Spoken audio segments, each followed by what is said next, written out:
Bienvenidos a un nuevo podcast del Observatorio del Sur Global. Estamos acá reunidos con Federico Montero, con Zoe Lázaro Arias, mi nombre es Sebastián Tapia y vamos a tener hoy una entrevista muy interesante con Ariel Goldstein. ¿Qué tal, Federico, Zoe? ¿Cómo están? Hola, ¿cómo están, Fede, Seba? Bueno, buenos días, Seba, Zoe. Sí, muy interesante hoy y expectante sobre lo que podamos conversar con Ariel Goldstein. Es todo un tema, la cuestión del poder evangélico en América Latina y la expansión de cómo se fue construyendo un poder político de la mano de esta experiencia religiosa.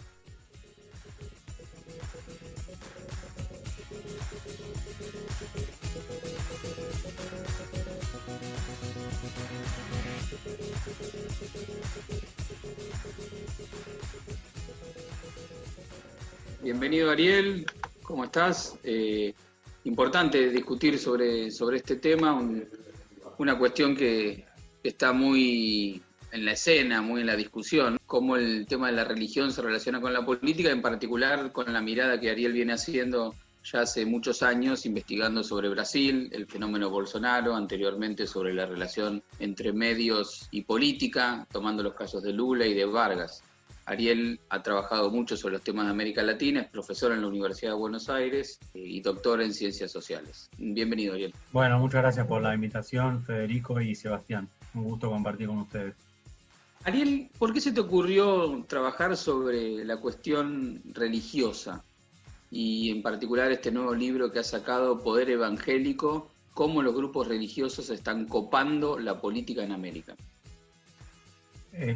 Bueno, esto tiene que ver con el primer libro que hice sobre Bolsonaro, donde justamente al estudiar el fenómeno de Bolsonaro me topé con la cuestión evangélica y la fuerza que tiene en Brasil en los últimos años, cómo ha ido creciendo.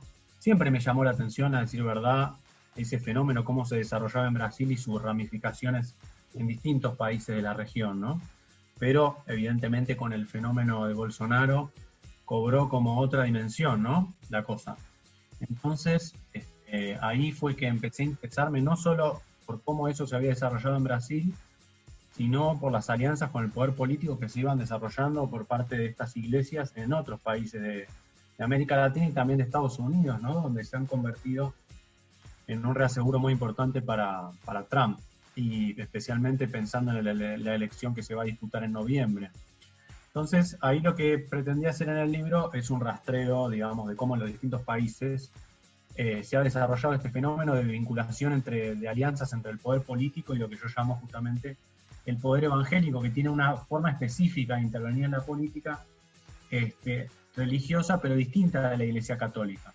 Sería eso, porque claro, uno está acostumbrado a sin saber, pensar en la Iglesia evangélica, quizás los que somos un poco más grandes, aquellos programas a la mañana temprano o a la noche tarde, y no tiende uno a asociarlo con una acción de acumulación política o de poder, y luego, cuando ya lo ve consumado en fenómenos como Bolsonaro y en otros, es como que entre medio falta algo, digamos, ¿no? Y ahí, ¿cómo pudiste ver vos la conexión entre estas figuras que parecen un poco pintorescas, ¿no? Llamativas, pero que uno no tiende a asociar con lo político, y luego verlo consumado en un liderazgo con las características de Bolsonaro?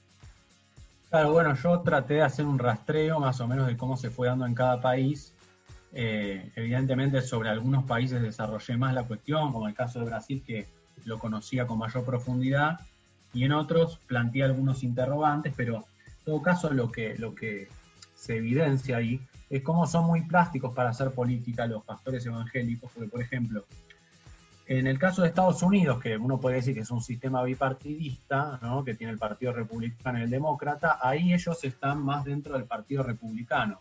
Se fueron alineando desde los años 70, sobre todo la presidencia de Ronald Reagan fue importante para el alineamiento de los blancos evangélicos con el Partido Republicano. Eso fue creciendo, y hoy, digamos, claro, la religión es uno de los factores más importantes para explicar si uno es republicano o demócrata, ¿no? Si uno es evangélico y blanco, es muy probable que vote al Partido Republicano. Creo que Trump obtuvo algo así como el 90% del voto evangélico y blanco en las elecciones de 2016. Entonces es muy fuerte ese alineamiento. A su vez, Trump también intenta como retener a los fieles hispanos, porque también están muy vinculados a las iglesias evangélicas. Por eso a principios de año lanzó la coalición Evangélicos por Trump con un pastor hondureño que se llama Guillermo Maldonado, en una iglesia en Florida. Pero también, por ejemplo, en el caso de Brasil es interesante porque ahí los pastores han desarrollado otro modelo, porque el sistema político de Brasil es más multipartidario, ¿no? Con muchos partidos, una fragmentación. Y ahí tenemos partidos evangélicos directamente, ¿no? El Partido Social Cristiano, por un lado, del pastor Everaldo, que es el que bautizó a Bolsonaro en las aguas del río Jordán en Israel. Y también tenemos el Partido Republicano, que responde más bien a la Iglesia Universal del Reino de Dios. Entonces ahí ellos, como con esa plasticidad, crean su propio partido. Y después hay muchos que están metidos dentro del Partido Demócrata también, que es un partido de derecha liberal económico, digamos, tradicional de Brasil. Entonces, bueno, y otro lugar muy importante para tener en cuenta este fenómeno, hay muchos, es Centroamérica, ¿no? Porque en Centroamérica, por ejemplo, la caída de los católicos redundó fuerte en las últimas décadas en el crecimiento de los evangélicos. Y hay un fenómeno, por ejemplo, el de Nayib Bukele en El Salvador, donde son los pastores también que han tenido peso para que sea electo. Yo seguí particularmente el caso de un pastor que se llama Franklin Serrato, que está en Estados Unidos, y habla para la diáspora salvadoreña, que es grande en Estados Unidos. O sea, bueno, Nayib Bukele, a mí me habló Dios, y Dios le habló a nuestros pastores para decirles que él va a ser el próximo presidente. Es muy fuerte, digamos, la forma en que jugaron políticamente, y después Bukele los recompensa, ¿no? Porque les da un espacio muy fuerte ahí en el gobierno, hace permanentemente encuentros con los pastores y dice que está iluminado por ellos. Así que, digamos, es como que tienen mucha plasticidad para adaptarse a distintas condiciones sociales, políticas de cada país, ¿no?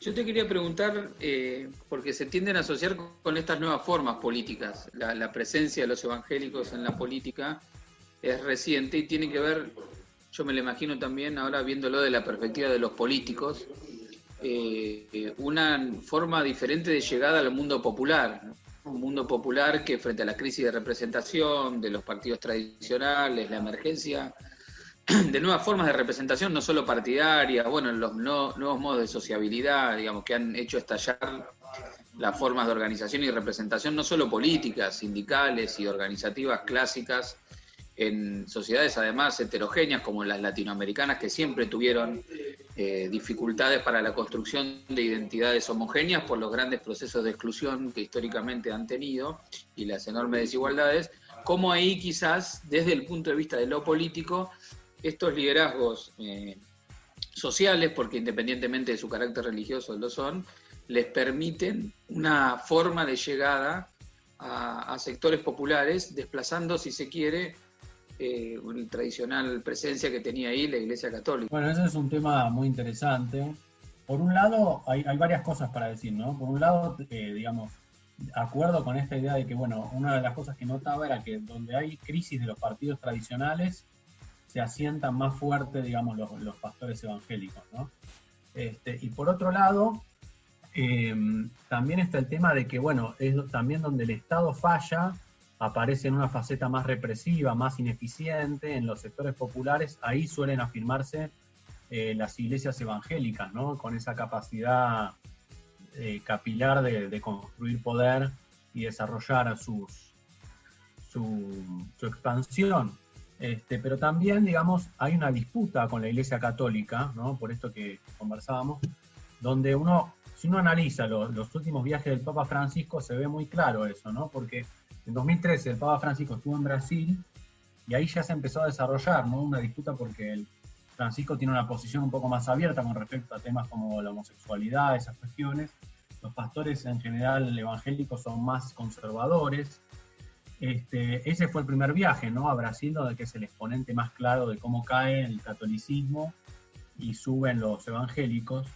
De hecho, Francisco lo que busca era que en el Amazonas, donde justamente está perdiendo más terreno la Iglesia Católica, los sacerdotes católicos que estuvieran casados pudieran oficiar misa igualmente fueran reconocidos por la Iglesia, porque es justamente ahí donde está perdiendo peso la Iglesia Católica y están ganando mucho espacio en el norte de Brasil las iglesias evangélicas, ¿no? Otro viaje que hizo Francisco fue en 2017 a Colombia, después del referéndum donde ganó el no a la paz, digamos, del acuerdo con la FARC, que quería hacer el gobierno de Santos, donde se alinearon bastantes pastores del lado de Uribe, ¿no? Del lado del no. Ese es otro capítulo de mi libro, cómo jugaron en el no por la paz de Colombia. Y Francisco en 2017, justamente, que se había colocado del lado de Santos, viaja también a Colombia. Y después viaja en 2019 a Panamá, porque quería hacer un mensaje conjunto a América Central. Centroamérica es, bueno, uno de los lugares donde también se están manifestando estas tendencias de fuerte arraigo. Sobre todo también uno podría establecer ahí una conexión con Estados Unidos, ¿no? Porque yo también una de las ideas que desarrollo en el libro es Estados Unidos y Brasil son dos modelos para la expansión del evangelismo en la región. Muchos pastores, incluso que predican para Centroamérica, viven en Estados Unidos. Es el caso de Luis Palau o Franklin Serrato, que tienen esa conexión de Estados Unidos y desde ahí lo usan como plataforma para comunicarse con otros países latinoamericanos. Ariel, y esta relación política con el evangelismo es siempre, siempre está relacionada con la derecha, ¿no? Porque hablamos de Trump, hablamos de Bolsonaro, pero es así en todos lados, siempre se identifican con los sectores más conservadores de derecha, ¿o hay otro tipo de relaciones políticas también? Bueno, ese es otro de los temas que trato en el libro, ¿no? Cómo gobiernos, digamos, que se alinearían del lado de la izquierda, como el caso de Maduro en Venezuela o el de López Obrador en México, también se han visto muy permeados por estas lógicas de acción política de los pastores, ¿no? Que ofrecen, digamos, una alianza política que puede ser, digamos, como pasó también con Lula en Brasil, ¿no? Puede ser redituable a corto plazo, pero en el largo plazo, en Brasil apareció muy claro eso, aparecen conflictos por los temas de género, ¿no? Por los temas de derechos reproductivos, la interrupción del embarazo, esas discusiones que son polarizantes en las sociedades, pero que, digamos, que las fuerzas progresistas buscan impulsar y que siempre terminan siendo un factor de tensión muy grande con estos pastores evangélicos. En el caso de México, por ejemplo, es evidente cómo el presidente de Confraternice, Arturo Farela se llama, la Confederación de Pastores Evangélicos de México, está muy comprometido con el proyecto de AMLO, de López Obrador, y dice que ellos son un ejército al servicio del gobierno, ¿no? Entonces, digo, esta lógica permea tanto gobiernos de izquierda como de derecha, ¿no? Eso fue una de las cosas que me sorprendió en esta investigación. Por ahí, inicialmente uno rápidamente los asocia con los gobiernos más de derecha por su afinidad de valores, pero también ve, bueno, cómo estuvieron alineados con Lula y con Dilma Rousseff. Dilma Rousseff, digamos, ha sido criticada también por algunos académicos porque ella transfirió muchos recursos a los pastores evangélicos sin hacer un control de esos recursos, ¿no? Que fortaleció mucho a esas iglesias que después tomaron un poder muy grande y, bueno, fueron también los responsables de la articulación política que después dio lugar al triunfo de Bolsonaro.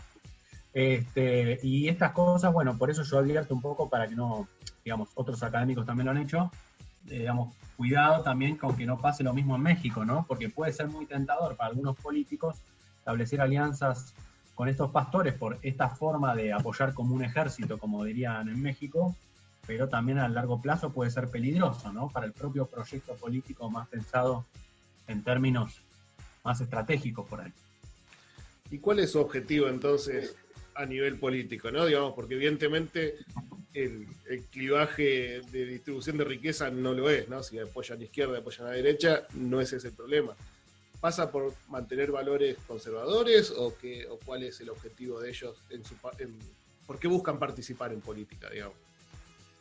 Bueno, ahí yo desarrollo como en el libro al final un poco la idea de que ellos tienen como distintas fases de acumulación, ¿no? Por un lado, como que primero empiezan a desarrollarse a nivel territorial con iglesias. Esas iglesias le permiten ir recaudando dinero a través del diezmo, ¿no? Que es el tema de la teología de la prosperidad, que es un tema importante porque la teología de la prosperidad, resumiendo rápidamente, lo que dice es que el fiel tiene que donar una parte de sus ingresos a la iglesia y que eso va a redundar en una bendición de Dios a través de la vida cotidiana que el fiel lo va a percibir, ¿no? A través del emprendedurismo, el esfuerzo personal, el fiel va a progresar a través de la bendición de Dios y las donaciones a la iglesia. Entonces, eso les permite recaudar recursos, y en la primera fase un poco es esa expansión territorial, ¿no? Que es la doctrina esta del neopentecostalismo, ¿no? Que se desarrolló en Estados Unidos y empezó a tener mucha influencia en América Latina también. En una segunda etapa empiezan a comprar espacios en los medios, ¿no? Espacios que en general, por ahí los principales medios no les resultan tan importantes porque son espacios a la noche, ¿no? Espacios que no son tan... Entonces se los ceden por ahí fácilmente. Y después una segunda o una tercera fase es cuando ellos compran sus propios medios, ¿no? Y ahí ya se convierten y empiezan a tener jugar más fuerte en la política, ¿no? Y el caso en ese sentido más importante es el de Brasil con TV Record, ¿no? TV Record de Edir Macedo, de la Iglesia Universal del Reino de Dios, hoy es la cadena televisiva con audiencia, digamos, el segundo lugar en Brasil, después de Globo. Entonces, eso manifiesta, bueno, cómo han ido creciendo, digamos, también en términos de audiencias. Pero también usan las redes sociales, digamos, ¿no? Son como también líderes de opinión. Y también en Estados Unidos se ha dado ese fenómeno, porque por ejemplo está la Christian Broadcast Network de Pat Robertson, que es un pastor norteamericano, también, y Trump le da notas exclusivas, ¿no? Aunque también ese papel en Estados Unidos lo cumple Fox News también, que está muy alineado con el Partido Republicano y con esas visiones de los blancos evangélicos, ¿no? Entonces, bueno, yo desarrollaba, digamos, casi al final del libro, desarrollo un poco estas etapas, cómo se van dando de acumulación, ¿no? Me parece interesante también, Ariel, preguntarte respecto de al interior, porque el mundo evangélico es un mundo amplio y contradictorio donde conviven distintas experiencias. Vos recién mencionabas cómo de la mano hay como una convergencia entre varias tendencias. Al interior de la política, el surgimiento de estas nuevas experiencias de derecha más autoritaria, con valores más conservadores. Al interior del mundo evangélico, como que se consolida esta línea del neopentecostalismo, digamos, muy asociada a esta interpretación particular de la nueva forma del capitalismo, y en la Iglesia Católica el desplazamiento digamos, hacia una visión más progresista de la mano del papado de Francisco, como que todo tiende a converger para generar este espacio. Pero ¿qué pasa con los otros espacios al interior del mundo evangélico? Porque ha habido experiencias progresistas que todavía existen, cómo conviven con estas otras, no sé si lo pudiste ver, pero no pareciera que esas experiencias llegaran al nivel de desarrollo y acumulación política que vos planteás respecto de la matriz más neopentecostal. Claro, como que, digamos, en los años 70, bueno, como todos conocemos, dentro del catolicismo se había desarrollado esta rama de la teología de la liberación, ¿no? Que era este catolicismo más progresista, que incluso está vinculado al surgimiento del PT en Brasil, las comunidades eclesiásticas de base, y un poco el neopentecostalismo es una respuesta, digamos, de los pastores evangélicos, es una respuesta, ¿no? a la teología de la liberación, porque este neopentecostalismo surge con una visión muy anti-izquierda, anticomunista. Entonces, así se va desarrollando. Es cierto que el mundo evangélico es muy amplio y existen distintas expresiones. De hecho, por ejemplo, mismo en Brasil hay pastores evangélicos que han sido candidatos por la izquierda. Pero, digamos, lo único que puedo decir es que me parece, al igual como vos señalabas, que hoy en la mayoría de estos países que yo señalo, las expresiones, digamos, hegemónicas de los evangélicos están más dominadas por estas tendencias más de valores conservadores, ¿no? Digamos, por lo menos las que aparecen en el espacio público y las que se involucran de forma más fuerte en la política. Lo hemos visto, digamos, también en Argentina, ¿no? Con el debate del 2018 sobre la interrupción del embarazo, el surgimiento de este tema del pañuelo celeste que ha visibilizado a estos grupos la candidatura de Gómez Centurión por Valores para mi País, que si bien no le fue muy bien, pero sí por lo menos está visibilizando un espacio político que antes no existía en la política argentina en los últimos años, por lo menos, de articular una candidatura sustentada exclusivamente en esta visión más conservadora del orden social, ¿no?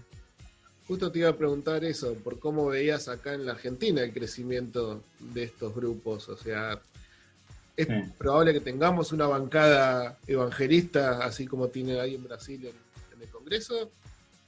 Mirá, por ahora, digamos, nunca se sabe, ¿no? Pero por ahora no lo veo tanto eso, porque me parece que la sociedad argentina, ahí yo también comparo algunas características de distintas sociedades. La sociedad argentina tiene algunas similitudes con la sociedad uruguaya, ¿no? Que la sociedad uruguaya es una isla aparte en todo este fenómeno. Si bien tiene, en Uruguay, por ejemplo, está la Iglesia Universal, hay distintos pastores, pero de hecho uno de los pastores más importantes es argentino, que está en Uruguay. Pero más allá de eso, Uruguay es una excepción muy grande, porque combina dos características que no están juntas en ninguna otra sociedad, digamos, de todo el continente, que es una sociedad laica, o sea, predominantemente laica, donde la caída de los católicos no redundó en el crecimiento evangélico, sino en el aumento de los no religiosos, y un Estado laico históricamente. Esas dos características prácticamente en ningún lugar están presentes conjuntamente como en Uruguay. Entonces ahí no han crecido los evangélicos, y eso es y Argentina en ese sentido por ahí se emparenta un poco con Uruguay. Si bien aquí sí han crecido los evangélicos, todavía tenemos un Estado mayormente laico. Y bueno, a mí me parece que en la Argentina no se han desarrollado, bueno, de hecho la candidatura de Gómez Centurión al fin y al cabo no tuvo tanto éxito, tuvo un 1% de los votos. Tuvo más éxito en el interior, ¿no? En Chaco y Misiones, por lo que seguí.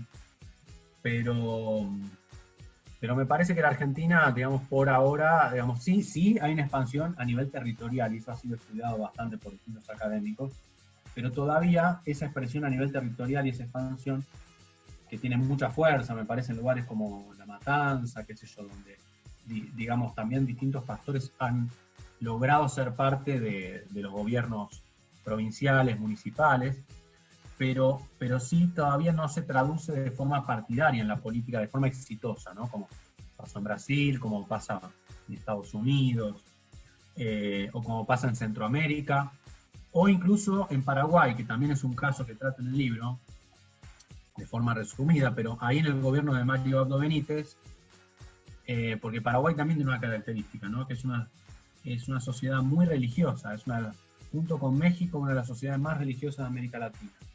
Y ahí los pastores evangélicos, si bien no son muchos los evangélicos en Paraguay, alrededor del 5 o 10%, pero sí están muy metidos en las estructuras de poder. Tienen el ministro de Educación y el ministro de Obras Públicas, son pastores evangélicos. Y además hay hechos clave, ¿no? Uno ve que por ejemplo, cuando cae Lugo en Paraguay, lo primero que hace Federico Franco, que es del Partido Liberal, el vicepresidente, va al centro familiar y de adoración, donde, junto con pastores evangélicos brasileños, le hacen la bendición para legitimar un poco la destitución de Lugo. Y esos pastores del centro familiar de adoración tienen mucha influencia en el poder político hoy en Paraguay, con este tema de los ministros que han designado, vinculados especialmente al Partido Colorado, ¿no? Y entonces yo digo que Paraguay, como es una sociedad muy religiosa, el camino para los pastores evangélicos, ya en una sociedad tan religiosa, para entrar en el Estado ha sido más fácil, porque hoy, por ejemplo, hay una capellanía evangélica de las Fuerzas Armadas en Paraguay, con pastores a sueldo del Estado, digamos, para confesión espiritual.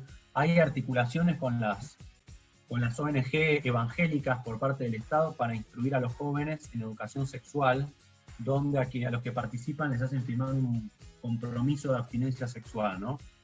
Como forma, supuestamente, de evitar el embarazo adolescente, cosa que también promueve Damares Alves, la ministra de Bolsonaro. Entonces, digo, es fuerte también la injerencia que están teniendo en Paraguay, y en cuestiones muy sensibles para la ciudadanía, como es el tema de la educación sexual, ¿no? es muy fuerte e impresionante lo que contás cuando lo ponemos todo junto. Quizás da la idea de una especie de... Bueno, redondea un poco el porqué del subtítulo de tu libro, ¿no? Que se llama Poder Evangélico, pero el subtítulo es cómo los pastores evangélicos están copando la política en América Latina. Y te pregunto eso, digamos, más allá del título, que es ganchero y que invito a todos a comprar el libro de Ariel, hacia el final vos haces como una pregunta, digamos, ¿no? Que es, bueno, evidentemente esto existe, es un desarrollo de un fenómeno político. Entonces, ¿qué puede hacer la política con este tipo de actores? Porque, bueno, evidentemente se va construyendo una especie de simbiosis y vos, digamos, marcás un signo de preocupación, que es un fenómeno que no encaja como cualquier tipo de alianza política, porque los modos en que esa relación se desarrolla no es equivalente a otro tipo de fuerza social organizada, como un sindicato, una cámara empresarial, etcétera, sino que esta se mete con una dimensión que es la subjetividad, la espiritualidad, digamos, ¿no? Que es hoy una de las claves que están más a flor de piel en cuanto a la expresividad en el espacio público y todo este fenómeno con las redes, la polarización social, digamos, ahí hay como que ellos son, digamos, operadores privilegiados de ese tipo de sentimiento y dimensión de la subjetividad. Entonces, ¿cómo desde la política, qué tipo de preguntas o qué tipo de política puede tener la política frente a este fenómeno evangélico? ¿Vos cómo lo ves a partir de tu estudio? Bueno, eso es difícil, ¿no? Saber, pero, digamos, uno ve respuestas distintas, ¿no? Digamos, en Uruguay, que es una sociedad más laica y menos religiosa, con un Estado laico, uno ve que el Frente Amplio directamente, a través de sus funcionarios, ataca directamente a los pastores, ¿no? Dice, bueno, el Estado tiene que ser laico y los pastores tienen que estar dentro de las iglesias, pero no hay que mezclar, digamos, ahí como una confrontación directa. Pero en Brasil, Lula, por el contrario, está diciendo, bueno, no, hay que acercarse a los pastores, hay que hablar como los pastores, hay que construir un evangelismo de izquierda. Entonces, evidentemente la respuesta tiene que ser distinta en función de las características de cada sociedad, ¿no? Pero quizás, digamos, yo planteo ahí, como yo planteaba, que, digamos, la forma de acumulación es territorial y mediática, ¿no? Entonces, hay que tratar de construir consensos con fuerzas políticas de centro y también de derecha que estén dispuestas, por lo menos, creo yo, para preservar el laicismo del Estado y limitar la cantidad de licencias de radiodifusión con las que cuentan los pastores, ¿no? Porque, digamos, también para buscar preservar el carácter laico del Estado y de cierta, es decir, establecer límites con respecto a esa expansión, ¿no? Porque, por ejemplo, en Brasil es enorme el espacio que han dominado en términos de comunicación.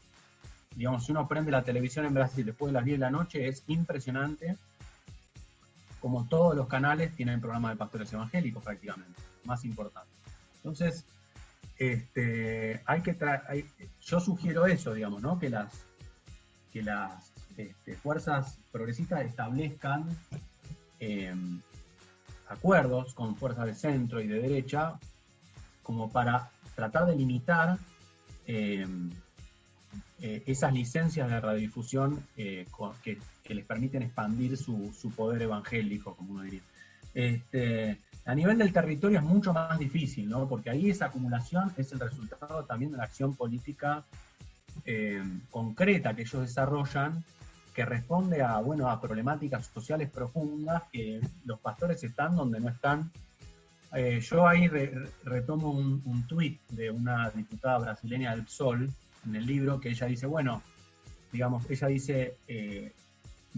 entre a la favela y vea cómo los pastores sacan a los jóvenes de las drogas, van a la cárcel a visitar a los jóvenes que están presos y le dicen a la madre que Dios los va a liberar. O sea, construyen una utopía, una esperanza ahí donde nosotros no estamos, ¿no? Entonces, han ganado un espacio, digamos, o como dice Lula, digamos, ¿no? Los pastores están en la favela junto con los narcotraficantes, mientras que el Estado no está presente, digamos, acompañando esas situaciones de sufrimiento. Entonces, ahí es mucho más difícil en ese sentido, ¿no? Por ahí, digamos, el Estado tendría que tratar de establecer yo digo ahí, al final por ahí una propaganda que haga más claro cómo también las políticas sociales son el resultado de la acción del Estado, porque muchas veces también la promoción que hacen los pastores es que el progreso económico de los fieles es el resultado de su esfuerzo individual, que a veces evidentemente puede ser, el esfuerzo individual es muy importante, pero también las políticas sociales son importantes y es bueno que el Estado lo desarrolle, pero en todo caso queda más como un interrogante que intento responder, pero siempre de forma precaria, que como una respuesta contundente, porque esa es una pregunta muy difícil y hay que reconocer también el lugar, digamos, fuerte que cumplen estas iglesias evangélicas en la territorialidad y entre los sectores populares que tienen muchas necesidades insatisfechas, ¿no? Bien, y vos hablabas también de la influencia, digamos, de estos centros evangélicos, ¿no? De Estados Unidos y de Brasil. En un momento hablaste de que estos pastores van a estudiar o viven en Estados Unidos, ¿no? Digamos que ahí mismo se educan sobre cómo llevar estos procesos adelante. Por ejemplo, yo acá mi primo va a una iglesia evangélica y ellos tenían una pequeña radio con todo el equipo para radio y para televisión donado por otras iglesias desde Estados Unidos, ¿no? El tipo de trabajo para expandir su influencia puede asociarse también a una idea de expandir la política exterior de estos países, o digamos, si logran tomar el gobierno de allá, pueden utilizar estas redes para influenciar su política exterior también. Bueno, en el caso de Brasil eso se está desarrollando, porque por ejemplo hoy, digamos, los pastores evangélicos dominan en el Congreso las relaciones con África, ¿no? En Brasil, con Angola, con Mozambique, con países donde Brasil tiene fuerte influencia porque hablan portugués también, ¿no? Entonces, ahí, digamos, ya se ve, ¿no? Como que son polos de gravitación que también en las relaciones exteriores importan. También otra cosa que yo desarrollo hacia el final del libro es decir, bueno, cómo las iglesias se han transformado, no solo en cuestiones de lugares de culto religioso, sino en una especie de shopping, ¿no? Porque desarrollan sus propios, alude a lo que vos decías, ¿no? De la radio, desarrollan sus propios productos, sus libros, sus aceites mágicos, por decir algo, que los han transformado también en profundos negocios, ¿no? Ayer hablábamos con unos colegas de Brasil también. Por ejemplo, hay un caso de Cassiane, que es una cantante evangélica que tiene 9 millones de discos vendidos, con premios Grammy, etc. Entonces también no es solo una cosa, y un pastor es el dueño de la discográfica, no es una cuestión únicamente de religiosa, sino que se va transformando en una empresa donde, digamos, también son los fieles como consumidores, ¿no? Todo un mercado captivo que tienen ellos mismos. Pero muy bien, muy interesante, Ariel. La verdad que esperamos tener tu libro para entrar más en detalle sobre este tema del evangelismo en América Latina. ¿Cómo podemos conseguirlo el libro?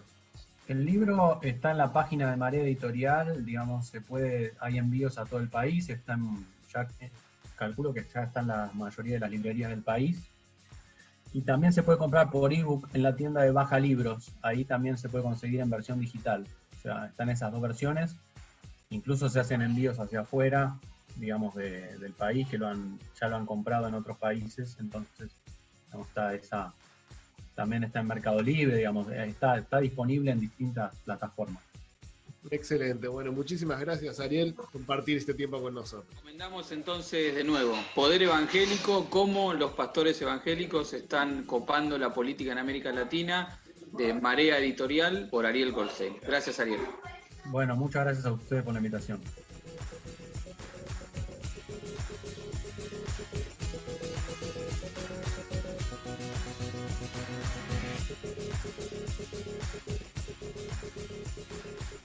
Zoe, contanos, ¿qué tenemos para este diálogo el próximo miércoles? Bueno, el próximo miércoles 30 de septiembre vamos a estar con el tercer diálogo de Pensar la Unidad Sudamericana hoy. Nuestros invitados van a ser Damián Paikin, profesor investigador de la Universidad de Buenos Aires y de la Universidad de Lanús, miembro del Observatorio del Sur Global, Ingrid Sarti, profesora de la Universidad Federal de Río de Janeiro, expresidenta del Foro Universitario Mercosur, y Pedro Silva Barros, investigador del Instituto de Investigación Económica Aplicada, exdirector de Asuntos Económicos de la UNASUR, con la presentación de Federico Montero y coordina Mariana Vázquez. Están todos invitados. Vamos a trabajar en este tercer diálogo, vamos a trabajar el tema de desarrollo e integración regional, todo un tema que bueno, fue uno de los que organizó la discusión sobre la integración a mediados del siglo XX, la cuestión del desarrollo, y que en esta nueva etapa que estamos viviendo suma nuevas problemáticas, como el tema ambiental y el tema del desarrollo local, que son nuevas aristas del problema del desarrollo y de cómo el desarrollo se vincula con la integración. Así que muy entusiasmados también por este próximo encuentro que vamos a tener el próximo miércoles 30. Se pueden conectar a través de la página, escriben y les enviamos el link del Zoom. Excelente. Con eso tenemos el final de nuestro podcast de esta semana. Lo veremos la semana que viene. Gracias por acompañarnos. Hasta luego.